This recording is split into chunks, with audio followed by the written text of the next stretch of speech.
The man in the woods wasn't human. It looked like a man, but it moved wrong. That's the line, the one that comes up again and again. Not, I saw a monster, not, it attacked me.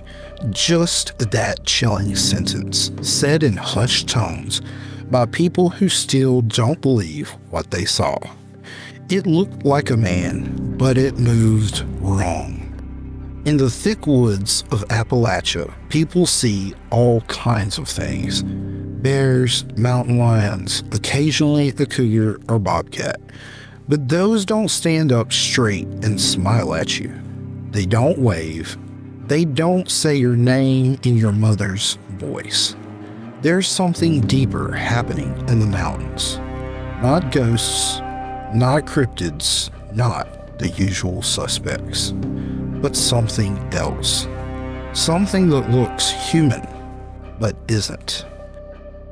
They wear clothes, sometimes they carry tools. They stand just far enough away to be mistaken for a lost hiker or a hunter. But when they move, it's like a puppet pulled by the wrong strings. One man described it as watching a bad video loop. Another said, "It stood frozen for 10 minutes. Then it twitched like a stop-motion figure." A woman in Western Virginia said the figure she saw had no shadow. This isn't just in one place either. The reports stretch across the Appalachian Trail from Georgia to Maine, in Kentucky hollers, West Virginia ridges, the Smokies, the Shenandoah. Is it mass hysteria, sleep deprivation, or some kind of mental trick? Or is something out there trying to appear human, to copy us, and failing? In this episode, we'll explore the phenomena of humanoid mimicry, strange entities that almost look like people, but just wrong enough to make the hair on your neck rise. From verified witness accounts to ancient folklore to modern theories of dimensional bleed, we'll dive into what these things might be and why they seem to be appearing more often. Because maybe they've always been here. Maybe they've been practicing, learning, and improving. And maybe they're getting better at it. I'm J-Rod, and this is Hollow Light, where the veil is thin, the stories begin. The mimic phenomenon.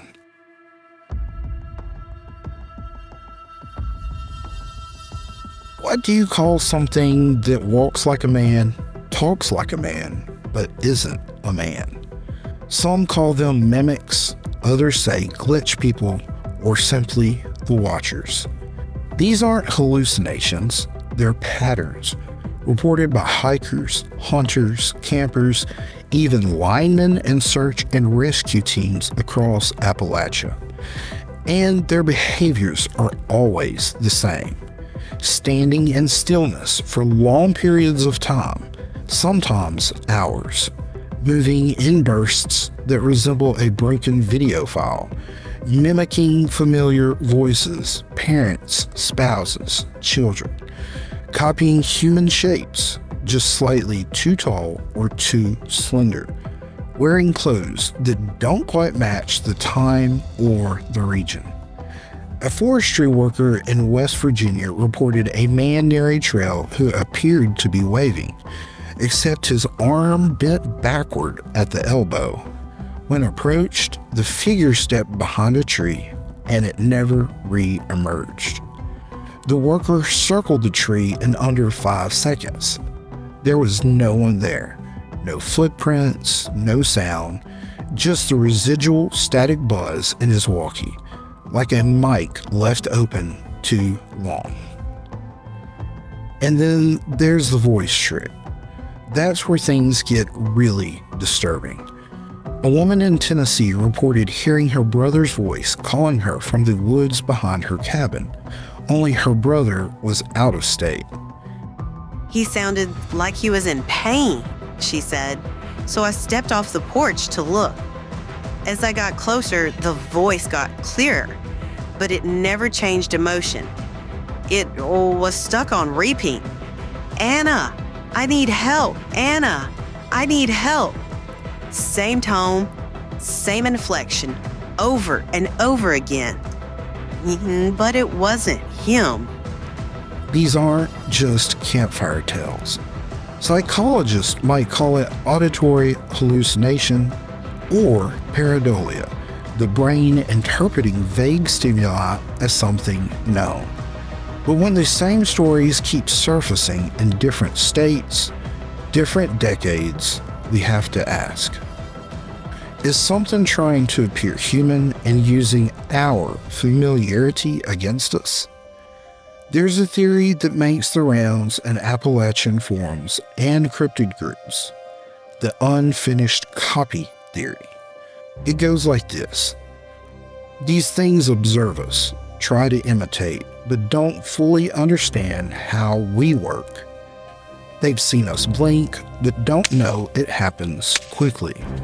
They've heard our voices, but don't grasp natural fluctuation.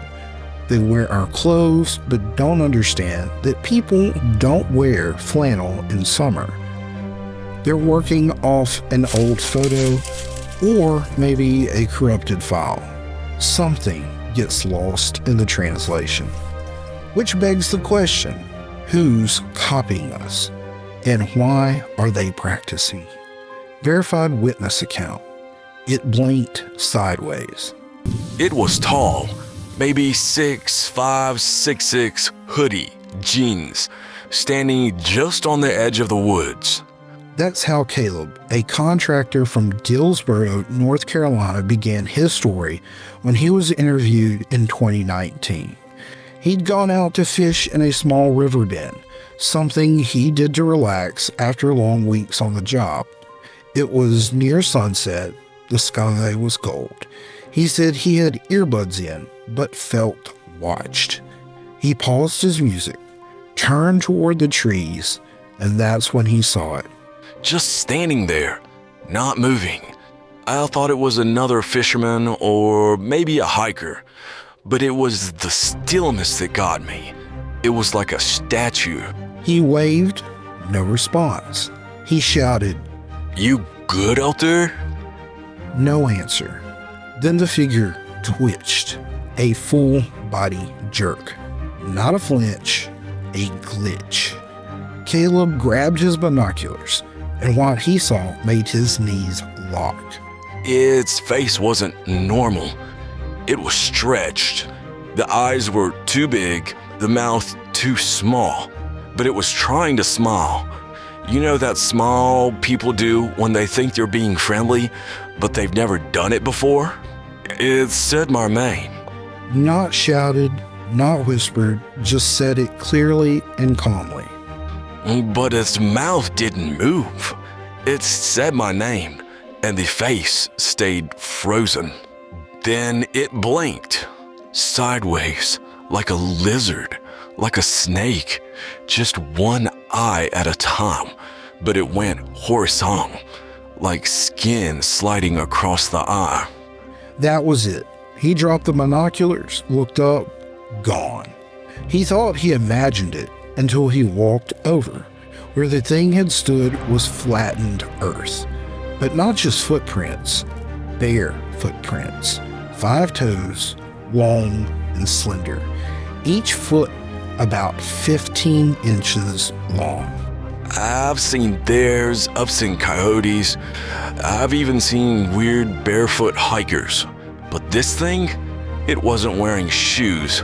It was wearing skin. Folklore, the hollow ones.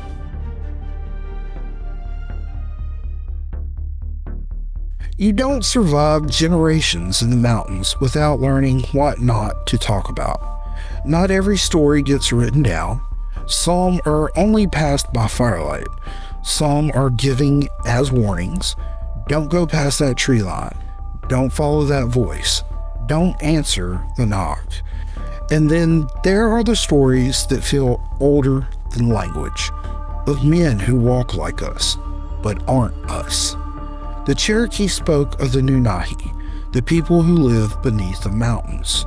They looked like humans, but shimmered in daylight. They didn't age, and they could vanish into thin air. In Irish and Scottish lore, there were the fetch, eerie doubles of people seen just before tragedy or death. You see yourself walking through the woods, and you don't make it back. In early Appalachian settler records, we find scattered references to what they called the Hollow Men. Tall, thin, covered in hat and coat regardless of the season, faceless, or rather featureless, but not blank. Mimicked voices spoke through closed lips. Found in the diary of Elias Kenter, 1839, in what is now eastern Tennessee. Locals believed these hollow ones didn't attack, they observed. They watched from the trees. They stood in barns. They reflected in windows that shouldn't have held any image. Some claimed the hollow ones only appeared to families with a lineage curse. Others said they were keepers of lost paths. Either way, they didn't belong here. But they wore the mask of humanity, and not everyone could tell the difference. We were told not to speak to anyone standing in the fields at dusk, especially if they were already facing you. Because if they were, and they hadn't turned, they'd be watching longer than you knew. Passed down story from Swain County, North Carolina. You'll find echoes of these legends across dozens of cultures. Shadow beings, watchers, changelings, others. But always, always the same traits. Human, but not right. Familiar voice, but off. Stillness. The limbs are too long, and the feeling that you are being studied. Folklore has a way of burying truth and metaphor, but sometimes the metaphor is the warning. Echoes or residual memory glitches. There's also the idea that these aren't beings at all, but rather fragments of moments, residual imprints, like a looped hologram, an entity, event, or presence repeating a scene. But the playback is corrupt, stretched, and it skips. Maybe they're echoes, or memories without consciousness. All these theories point to the same chilling conclusion. These aren't monsters, they're imitators. And whether it's by science, dimensional drift, or ancient entities learning how to move among us, they're watching, they're learning, and they're practicing. Which leads us to the most important question we can ask. What happens when they get it right? Light the lantern.